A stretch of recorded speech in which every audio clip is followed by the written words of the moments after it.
మీకు ఆరోగ్యాలు కావాలంటే, మీ పాడి పంటలు బాగుండాలంటే, మీకు మోక్ష రాజ్యం కావాలంటే బలో క్రీస్తు మహారాజుకే. ప్రభునందు ప్రియమైన కొండగూడెం గ్రామ ప్రజలందరికీ కూడా 20వ వీధిలో ఉన్నటువంటి యేసయ్య కృపా ప్రార్థనా మందిరం సంఘ దైవజనులుగా, అలాగే మరి సువార్త ప్రకటించుటకు వచ్చినటువంటి సుధాకర్ గారి యొక్క టీం తరపున మీ అందరికీ కూడా వందనాలు, ఆశీర్వాదాలు తెలియచేస్తూ ఉన్నాము. ప్రియ దేవుని బిడ్డలారా, ప్రయాసపడి భారం మోస్తున్న సమస్త జనులారా నా యొద్దకు రండి అని వాక్యం సెలవిస్తుంది పరిశుద్ధ బైబిల్ గ్రంథము.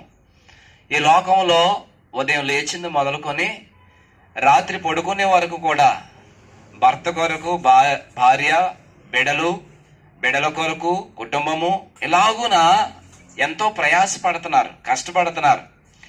దేవుడు ఈ లోకములో ఈ జన్మనిచ్చాడు అనేటువంటి సంగతి, ఈ తరములో ఫలానా సంవత్సరంలో పుట్టి ఫలానా సంవత్సరంలో మనం కాలం చేయాలని ఆ దేవుని అద్భుతమైన ప్రణాళికలో ఉన్నాం. ఈ లోకంలో ఎవరు కూడా శాశ్వతంగా మనం జీవించం కనుక ప్రయాసపడుతున్నాం, భారం మోస్తున్నాం. బిడల కొరకు, కుటుంబం కొరకు, భర్త కొరకు, భార్య కొరకు ఇవన్నీ చేసుకోవాలి, మంచి గృహాలు కట్టుకోవాలి, అన్నీ సంపాదించుకోవాలి. కానీ మరి ఈ లోకంలో పాప భారముతో ప్రయాసపడి భారం మోస్తున్న సమస్త జనులారా, ఒక రకమైన జనాంగం కోసం అంటలేదు, అందరినీ యేసుక్రీస్తు ప్రభువారు అందరికీ ప్రభువు. ఆయన అందరినీ ప్రేమించుచున్నాడు. దేవుడు అందరినీ ప్రేమించేవాడు ఆయన. కనుక ఆ దేవాది దేవుని గురించి మీకు తెలియచేయడానికి మేము వచ్చాం. కనుక ఈ సమయంలో ప్రయాసపడుతున్నటువంటి, భారం మోస్తున్నటువంటి వారులారా, ఇదిగో ఈ లోకంలో పాప క్షమాపణ అనేది మనిషికి లేకపోతే మోక్ష రాజ్యానికి చేరలేరు. మరి ఎక్కడికి వెళతారు? పాపం చేసిన వాళ్ళు, ఈ మోసాలు చేసిన వారు, దొంగతనాలు చేసినారు, వ్యభిచారం చేసిన వారు, రకరకాల తప్పుడు పనులు చేసిన వాళ్ళు అందరూ ఎక్కడికి వెళ్తారంటే వారికి నిత్య శిక్ష ఉంది, నరకం అని అంటారు.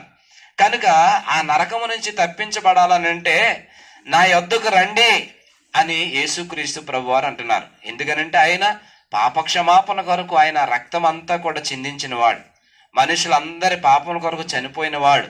ఆయన తిరిగి లేచినటువంటి దేవుడు, ఆయన తిరిగి లేచి అందరికీ ప్రత్యక్షమైన దేవుడు. ఆయన ఈ లోకంలో అనేక మంది స్వస్థతలను, రోగాలను, దెయ్యాలను విడిపించి, చనిపోయిన వారిని లేపి, అనేకమైన భయంకరమైనటువంటి శాంతి సమాధానం లేని వారికి శాంతి సమాధానం ఇచ్చినటువంటి శాంతి ప్రదాత. కనుక అటువంటి దేవాది దేవుణ్ణి మీకు పరిచయం చేస్తున్నాం. ఇప్పటికే మీరు సువార్త విని ఉంటే మరి యేసయ్య దగ్గరికి వెళ్ళండి, ఆయా మందిరాలకు వెళ్ళండి, ఆశీర్వదింపబడండి. మీలో ఎవరికైనా రోగాలున్నా, సమస్యలున్నా, శోధనలున్నా దగ్గరలో ఉన్నటువంటి మందిరాలకు వెళ్ళండి, వెళ్ళి చెప్పుకొని ప్రార్థన చేయించుకోండి. ఈ సమయంలో ఎవరికైనా ప్రార్థన కావాలితే ప్రార్థన చేస్తాం. కనుక యేసు యొద్దకు రండి, ఆయన మీ యొద్దకు వస్తాడు, మిమ్మల్ని దీవిస్తాడు, మిమ్మల్ని ఆశీర్వదిస్తాడు. ఈ కొద్ది మాటలు దేవుడు దీవించును గాక.